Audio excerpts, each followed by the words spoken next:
토론에서는 막상 불리하니까 윤 전 대통령을 언급하지 말라니 달면 삼키고 쓰면 뱉는 것도 이 정도까지는 못합니다.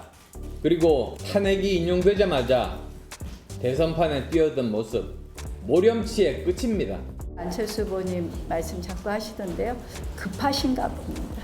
이제는 우리가 사실은 탄핵을 반대한 분들도 찬성한 분들도 다 마음을 모아서 결국 대한민국의 헌법 가치를 든든히 하고 미래로 가야 되거든요. 워낙 이제 이 당 저 당 다니시다 보니까 저는 그래서 당을 한 번도 안 바꿨어요. 예. 좌우를 왔다 갔다 하지는 않습니다. 탄핵을 반대하는 후보는 정말 우리는 안타깝습니다만 도저히 이길 수가 없습니다. 다 함께 협력해서 이재명 시대를 막아야만 됩니다. 두 분 나오셨습니다. 최수영 시사평론가, 김영주 세명대 특임교수 나오셨습니다. 어서 오십시오. 예. 저희가 일부러 안철수 후보와 나경원 후보의 영상을 준비한 이유가 지금 관심이 3강 2중 판세 분석이 많더라고요. 그러니까는 마지막에 4등이 누가 될 것이냐고 관심인데 3강 2중 판세는 동의하세요? 네, 그렇습니다. 동의합니다. 저도 기본적으로 이제 그 김문수, 그다음 홍준표, 한동훈의 3강 체제는 뭐 추세가 쭉 그거는 일관되게 나왔기 때문에 예. 모두가 다 이렇게 인정을 하는 것 같고요. 그 다만 이제 4강에 누가 들어갔냐 이 부분이 이제 왜 중요하냐면은 사실 지금 국민의힘의 그 경선 규정이 무당층과 그러니까 국민의힘 지지자 무당층을 대상으로 여론조사 100% 하지 않습니까? 예. 근데 이게 이제 말하자면 RDD 방식, 그러니까 무작위 추출 방식으로 해서 전화를 한단 말이죠. 이렇게 될 경우에는 실질적으로 응답하고자 하는 사람들이 욕구가 강해야 됩니다. 일반 우리가 그렇죠. 흔히 얘기하는 정치 고관여층들이 여기에 들어가기 때문에 그렇게 하다 보니까 이 결과는 결국 최소한 당심 한 70%에 수렴하는 결과를 최종적으로 낳게 된다는 그런 지금 분석이 여론조사에서 많습니다. 그렇다고 한다 그러면은 저는 뭐 그 개인 후보의 이거 캠페인이라든가 호불호의 문제가 아니라 이런 어떤 성격 규정을 놓고 봤을 때 나경원 후보가 지금 보면은 이번 선거 캠페인 과정을 통해서 체제 전쟁으로 이번 선거를 대선을 규정했고 예. 또 하나 지난번 뭐 여러 가지 논란이 있었습니다만 드럼통 캠페인을 하면서 이제 이른바 이제 이재명 포비아를 적극 이제 부각시키면서 예. 강성 지지층에 소구하는 그런 나는 굴복하지 않겠다 이런 얘기들 그 얘기 뭐냐면은 4강에 올라가는 분들이 결국 25%씩 나눠 가는 건 아니거든요. 어떤 분은 40을 가져가는 사람도 있고 어떤 30을 가져간다. 그러겠죠. 그러면은 예. 저는 나경원 후보는 처음서부터 나는 10을 먹겠다는 그런 캠페인 전략으로 간 것 같아요. 그런 측면에서 놓고 보면은 나경원 후보가 이런 지금 선거 경선 규정, 예. 그다음에 이런 정치 환경 이런 걸 고려해 봤을 때 저는 나경원 후보가 4강 막차를 탈 가능성이 있는 것으로 분석합니다. 예. 김영주 의원께서는 어떠세요? 저도 뭐 대체로 최수영 평론가하고 비슷한 생각입니다. 예. 사실은 뭐 그동안에 발표된 여론조사에서 안철수 후보가 나경원 후보를 이기는 조사를 거의 본 적이 없습니다. 예. 큰 틀에서 트렌드상으로. 그래서 큰 틀에서 보면은 3강은 그대로 굳어지면서 물론 이제 최종적으로 누가 1, 2, 3위 그 순위는 발표하지 않겠습니다만은 나머지 두 분 중에서는 그래도 나경원 후보가 조금 더 한 표라도 더 많이 받지 않을까 그렇게 조심스럽게 예. 그렇게 생각할 수 있을 것 같습니다. 물론 두 분은 그렇게 예상하지만 실제 결과는 또 나와야 모르겠죠. 아는 겁니다. 네, 그리고 네, 여론조사 지지율에서도 뭐 거의 혼전 양상을 네. 보였기 때문에 7시라고 하니까 한 2시간여 뒤면 발표가 될 것 같아요. 그런데 누가 들어가느냐에 따라서 2차 경선을 또 해야 되죠. 거기에 구도 자체가 조금 바뀔 수 있다라는 전망이 나오고 있습니다. 영상 보고 그 이야기 해보도록 하겠습니다. 안철수 후보가 올라가는 결과가 나오면 한동훈 후보가 조금 그래도 해볼만하다 희망을 가져볼 수가 있고요. 나경원 후보가 올라간다라고 하면 김문수 후보의 경선 승리가 거의 확정적이다. 안철수 후보가 올라갈 수 있다라고 하면 탄핵 찬성 여론이 상당 부분 반영된다라는 걸 우리가 볼 수가 있습니다. 안철수가 나경원을 못 이길 지경이다라고 한다면은 이거는 탄핵 찬성 후보는 거의 희망이 없다. 그러면 아마 그냥 김문수 후보가 무난하게 승리해서 올라가는. 이 부분에 대해서 저희가 공통 질문을 준비를 했는데 사실 뭐 천하람 의원한테 개인 의견을 저희가 먼저 들려드렸어요. 나경원 후보와 안철수 후보 누가 올라가느냐에 따라서 경선 판세는 어떻게 될 것이냐. 최수영 평론가께서는 그러니까 어떻게 보세요? 그러니까 저는 지금 천하람 의원과는 전 정반대 생각입니다. 정반대. 왜냐? 지금 천하람 의원은 이제 그 나경원 의원이 올라갔기 때문에 예. 그 탄핵 그 이른바 반대하는 게 다 국민의 주류층이라고 저는 생각을 하는 거잖아요, 지금. 근데 저는 이게 반대인 거예요. 왜냐하면 지금 이게 경선이라는 거는 이제 그 사실상 지금 8강에서 4강, 4강에서 최종 파이널 컷 결승 2인 컷이잖아요. 예. 이렇게 올라가는 단계. 이 경선이라는 거는 지지자들의 최대 동원이 관건인 것처럼 보이지만 이게 최종에 갈수록 본선은 이게 관전자들의 최대 동원 참여를 시키는 게 관건이 되거든요. 즉 이기는 후보를 찾게 됩니다. 그렇게 이기는 후보를 찾는 경향과 그다음에 이긴다는 건 본선 경쟁이라고 생각하는 거죠. 지금 예. 그러면 탄핵 반대 후보가 주류가 되고 그게 간판으로 나간다. 그러면 이재명 후보랑 만일 맞상대, 이재명 후보가 지금 유력하니까 예. 맞상대한다고 가정했을 때 이재명 후보가 내란 종식 내자를 꺼내들면 이걸 어떻게 방어할 겁니까? 예. 그런 측면에서 저는 국민의힘 후보들이 국민의힘 그 당원들의 전략적 고려가 있을 거라고 보는데 저는 오히려 1대 3의 구도가 되면은 한동훈 후보가 보다 더 선명성 있는 각을 세우면서 유리하게 되는 거는 분명해 보이고요. 다만 거기서 이제 김이냐, 그러니까 김문수냐, 홍준표냐는 조금 지켜봐야 될 대목이고 예. 또 안철수 의원이 올라올 경우에는 저는 이거는 다 탄핵 반대 여론에 대한 어떤 그 일종의 경고. 즉 얘기하면은 우리 당이 이렇게 가면 안 된다는 시그널로 해석할 수 있기 때문에 예. 저는 전체적으로 경선의 흐름이 그때부터 바뀔 수가 있는데 그리고 그래서 저는 오히려 안철수 후보가 들어왔을 때 저는 오히려 이게 당의 전체적인 약간 쇄신을 바꾸는 그런 측면이 있고 예. 1대 3 구도는 한동훈 후보가 유리해지는 구도. 저는 예. 그 두 가지가 각기 상이한 성격을 갖게 된다고 봅니다. 2대2가 됐을 때는요. 그러니까 2대 2가 됐을 때는 이게 이제 당이 무조건 반대 탄핵에 대한 어떤 그런 반대로 가면 안 된다. 예. 최소한 본선에서 우리가 이 점을 유의하고 주의해야 된다라고 생각한다 그러면은 1대1 구도로 갔을 때는 이 문제가 가장 큰 쟁점으로 부각되면서 저는 오히려 이게 이제 당의 그 말하자면은 기류를 바꾸는 저는 하나의 터닝 포인트가 될 거라고 봅니다. 이게 정치는 생물이어가지고 순간 상황 변화 때마다 막 살아서 움직이는 거거든요. 김영주 의원께서는 어떻게 생각하세요? 뭐 큰 틀에서는 저도 비슷한데요. 천하람 의원하고 저도 좀 반대입니다. 반대로. 오히려 3대 1이 되면서 이렇게 탄핵 반대 쪽이 나누어지는 현상이고 예. 실제로 한동훈 후보가 만약 그 중에 하나로 올라간다면 소위 유승민, 오세훈 이렇게 그 실제로 이 안에 들어가지 않는 대체로 탄핵을 반대했던, 그러니까 찬성했던, 계엄을 반대했던 그런 어떤 그 부분 그리고 본선 경쟁력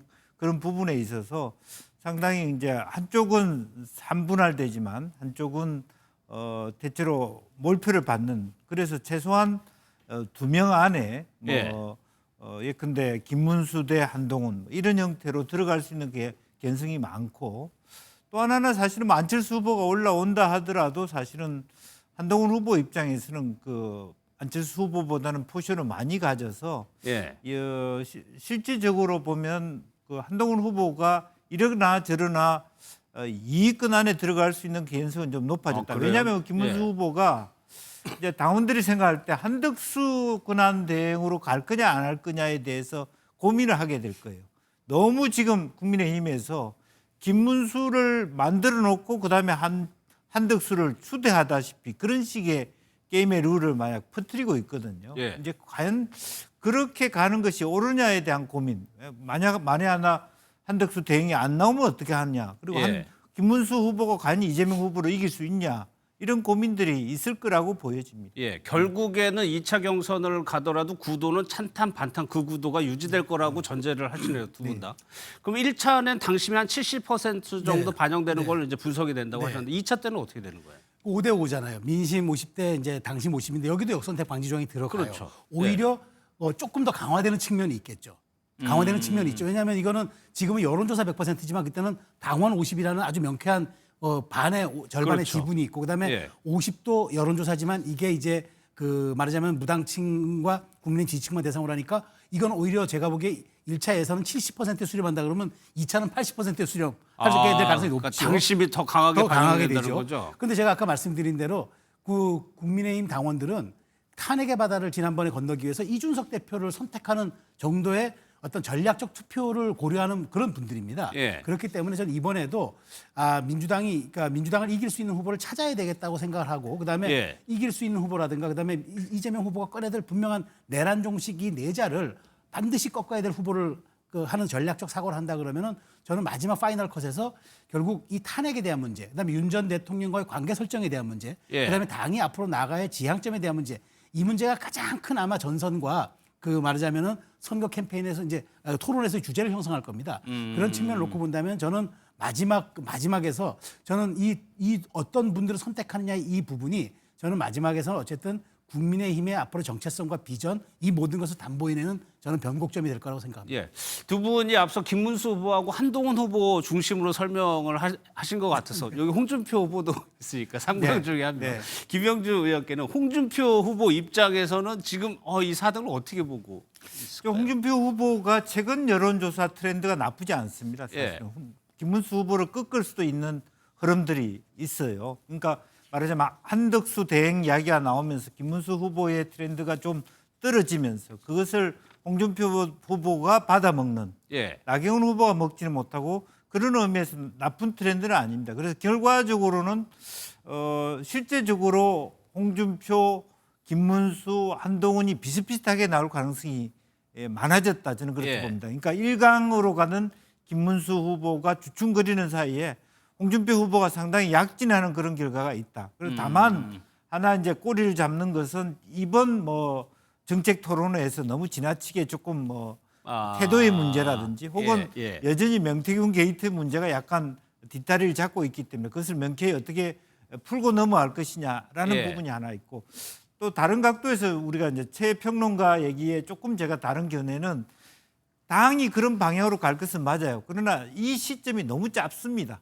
예. 그러니까 예를 들면 국민의힘 당원들이 앞으로 어떻게 선택해야 되는지는 알겠으나 예. 한동훈 후보를 그렇게 말끔히 잊어버리고 선택을 할지는 시간이 너무 짧다는. 시간이 좀 길면 충분히 그렇게 갈 수 있는데 중간 정도 가는 상태에서 결정해야 되는. 예. 그래서 우리가 쉽게 어떤 결론이 날 것이다라고 말하기 어려운 부분이 있다. 그런 말씀드리고 싶습니다. 알겠습니다.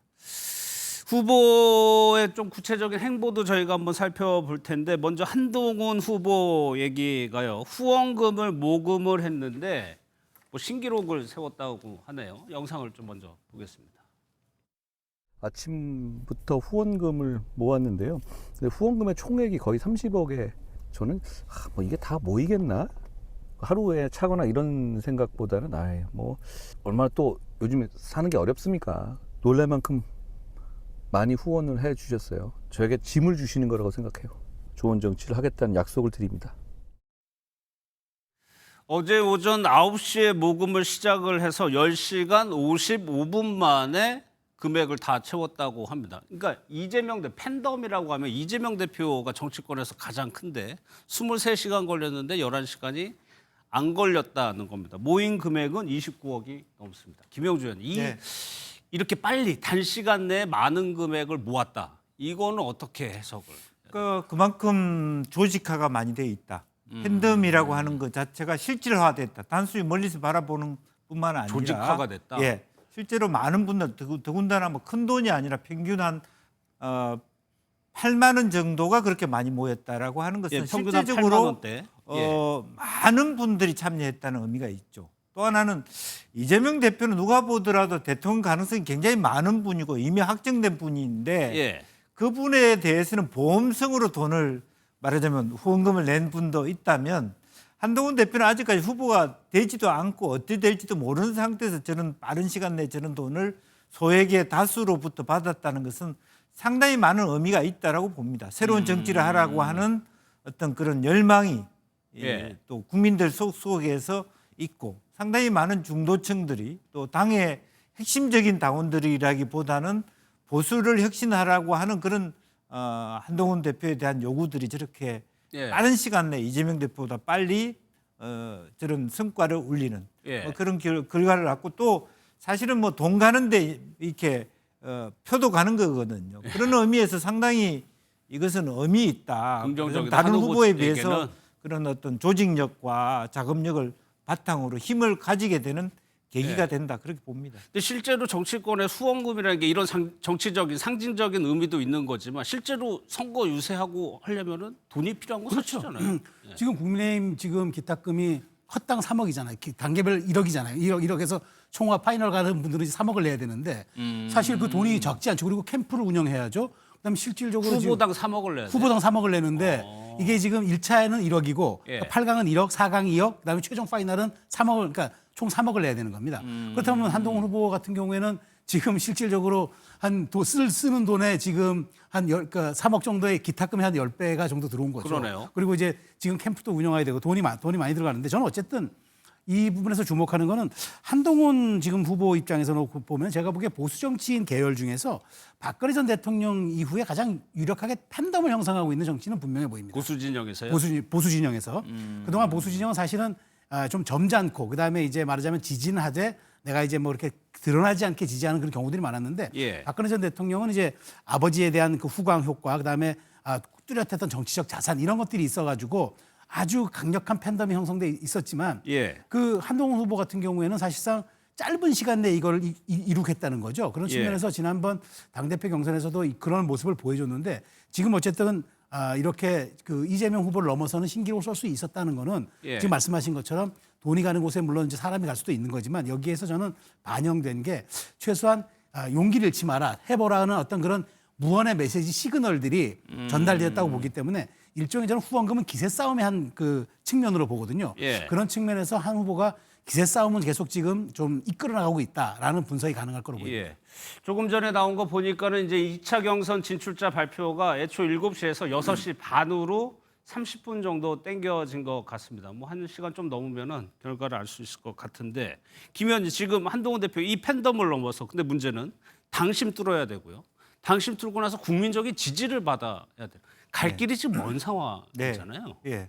그러니까 아까 말씀드린 것처럼 조기 대선이 너무 빠른 시간 내에 이렇게 진행해야 되니까 그게 이제 시간의 문제라고 보여지는데 어쨌든 유일하게 저렇게 팬덤 뭐 본인들이 해피워크라고 해서 부산에도 그렇고 대구 수승못에도 그렇고 뭐 울산에서도 그렇고 엄청나게 많은 사람들을 끌고 다니고 그런 팬덤을 활용할 수 있는 유일한 국민의힘 후보라고 하는 것.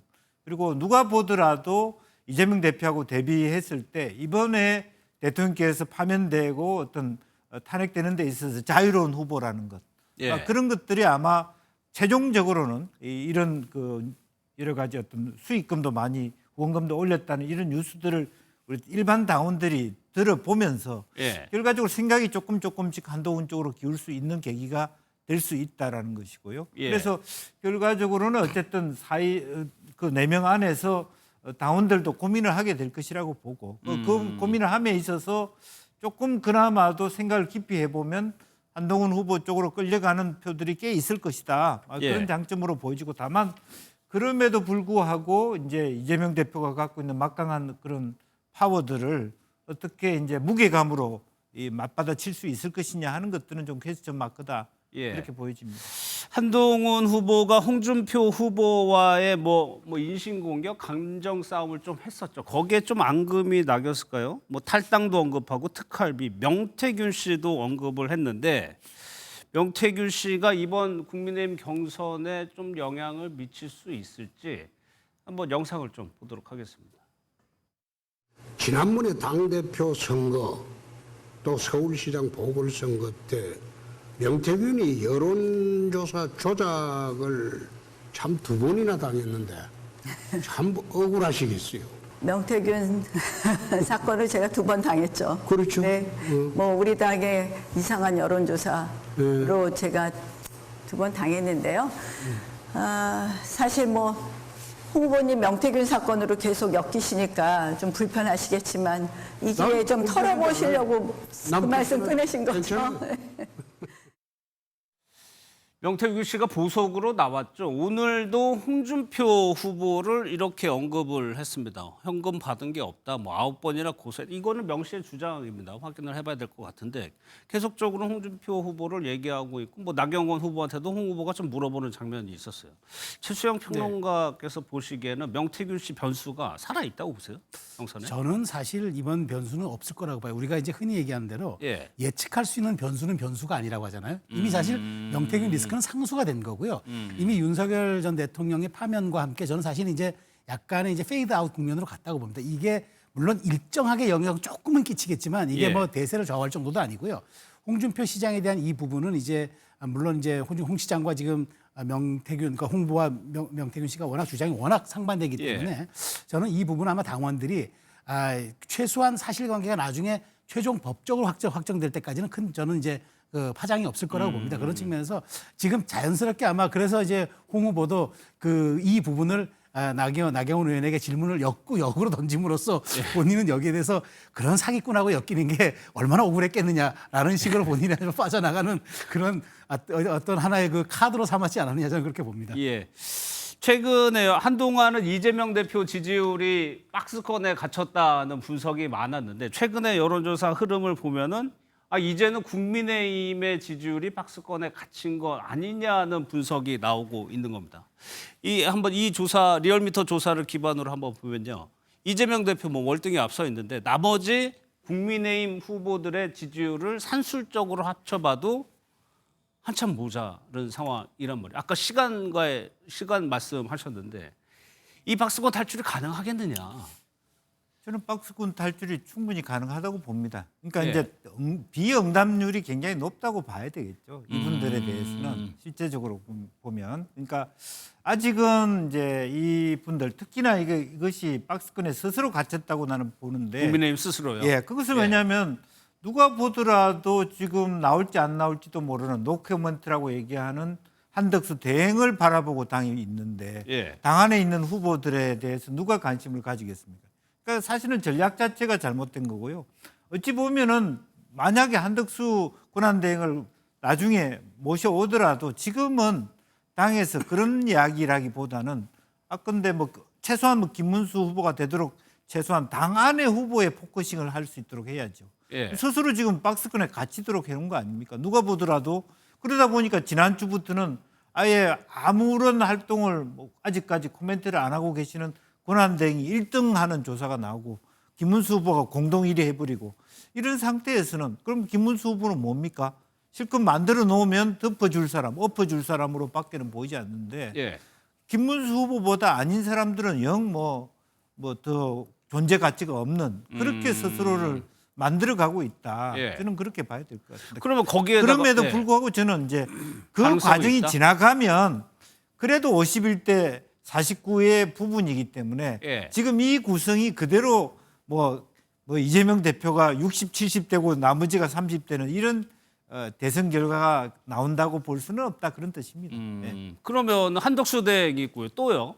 모든 후보들이 반 이재명 대표를 외치고 있어요. 그러다 보니까 실제로 국민의힘 후보들은 잘 안 보이고 다른 두 사람만 부각되는 상황이 되는 거잖아요. 반 이재명 전략은 어떻다고 보세요? 그러니까 이게 이른바 명모닝이잖아요. 눈만 뜨면 이제 이재명을 얘기하니까 옛날에 문모닝이 있었는데 지금은 명모닝이라고 이제 얘기를 하더라고요. 그러다 보니까 저는 이제 그런 생각은 있죠. 그러니까 지금 국민의힘 후보들 입장에서는 가장 상대 강력한 후보인 이재명을 꺾을 수 있는 적임자가 나라는 얘기를 하다 보니까 이재명 후보를 꺼내는 건 일종의 디폴트, 기본값은 되는 건 맞아요. 근데 이게 그냥 기본값에 그치고 그다음에 내 걸 꺼내야 되는데 이 기본값이 아예 절대값이 돼버리는 경우가 됐거든요. 그러니까 지금 이렇게 되니까 국민들 눈에는 이번 대선은 이재명 대 반이재명을 넘어서 이재명 대표에 대한 찬반 투표인가? 이런 생각을 갖게 되는 거예요. 그렇게 잠재적인 인식을 갖고 보면은 국민의힘은 박스권에 갇힐 수밖에 없고 이재명 후보만 보이고 그러면 이재명 후보를 이끌 수 있는 사람이 또 여권에 누가 있나? 그러다 보니까 이제 한덕수가 보이는 거예요. 이게 굉장히 착시 현상인데 그러다 보니까 국민의힘 주요 후보들은 결국 이제 도토리 키재기 7난장이에 밖에 안 되는 지금 그런 구도 안에 갇혀버린 거죠. 그런 측면에서 저는 그러나 저는 저도 김 의원과 좀 비슷한 말씀은 이게 국민의힘 후보가 선정되고 나면 좀 달라질 겁니다. 왜냐하면 그때부터는 최종 후보가 선정되면 선정되고 나면은 그때부터는 결국은 이재명 후보가 5를 가져간다고 하면은 나머지 그 선출된 분이 한 3을 가져가고 나머지 한덕수, 이준석 이렇게 범여권 후보들이 2를 가져가는 저는 진영 대 진영으로 보면 결국은 5대 5의 그런 구도가 될 것 같은데 과연 그렇다면은 이렇게 보수와 중도와 그 범보수를 다 아우르는 이른바 이 연대, 그러니까 반명 연대를 넘어선 이른바 큰 빅텐트가 가능할 것이냐 이 부분은 거의 연정에 가까운 수준이기 때문에 이 부분을 어떻게 잘 정무적으로 쿠킹을 할 것인가 이게 좀 관건이 될 거라고 봐요. 그것도 시간하고 또 관계가 있죠. 말씀하셔가지고 이 부분을 좀 여쭤볼게요. 이준석 의원도 선거운동을 하고 있습니다. 그런데 이거 김영주 의원님께 여쭤볼게요. 이 대선이라는 건 전국 단위 선거인데 지역구 선거에서 했던 방법을 그대로 지금 하고 있단 말이에요. 이게 이제 기본이라고 또 얘기를 하고 있는 상황입니다. 이 선거 전략이 유용하다고 보세요? 저는 뭐 굉장히 그걸 회고 전략이라고 볼 수 있는데요. 예. 동탄에서 자기네들 스스로도 동탄 모델이에요. 동탄에서 처음에 사실은 뭐 제3당으로 3위 하다가 결과 유리했잖아요. 뒤집었죠. 지금 현재 국면이 그렇다는 것이죠. 그 국면은 맞죠. 예. 예. 그래서 자기네들이 1등 한다는 것이죠. 이제 그런 부분에 대해서 어디에 있든 간에 저걸 보면 아, 지난 총선에서 이준석은 3등 후보였는데 결국 그걸 물리치고 극복해서 1등이 됐더라라고 하는 것을 생각해 보고 예. 결과적으로는 국민의힘 후보 중에 예컨대 김문수 후보가 됐다. 그래서 한덕수 근한등이 안 나왔다 했을 때 예. 그러면 그 다음에 선택은 뭐냐면 과거에 소위 윤 대통령하고 친한 김문수를 찍을 것이냐 미래 권력이 될 수 있는 이준석을 찍을 것이냐의 선택에서 오히려 이준석에게 기회가 오지 않느냐 이런 것을 기대하는 것 같습니다. 예. 지금 일단 공약과 공약을 가지고는 얘기해봤자 뭐 사실은 거기서 거기일 거고 차라리 차분하게 대구 경북을 다지면서 그런 기회를 보는 것. 뭐 그런 것들 그리고 돈 안 쓰는 선거를 할 수밖에 없는 거 아니겠습니까? 예. 이제 그런 의미에서 나름대로 일관되게 내가 존재한다. 그리고 뭐 사무실도 강남에 내고요. 예. 그리고 이제 역대급 뭐 무슨 새로움이라고 하는 그런 어떤 그 압도적 새로움이라고 하는 슬로건을 걸었습니다. 그러니까 미래에 투자하라라고 예. 하는 이제 그런 의미를 가지면서 가장 효율적인 나름대로의 회고적 선거 운동을 하고 있다. 저는 그렇게 예. 평가합니다. 다음이라는 예. 뭐 기회가 있어서 그럴 수도 있을 것 같고요.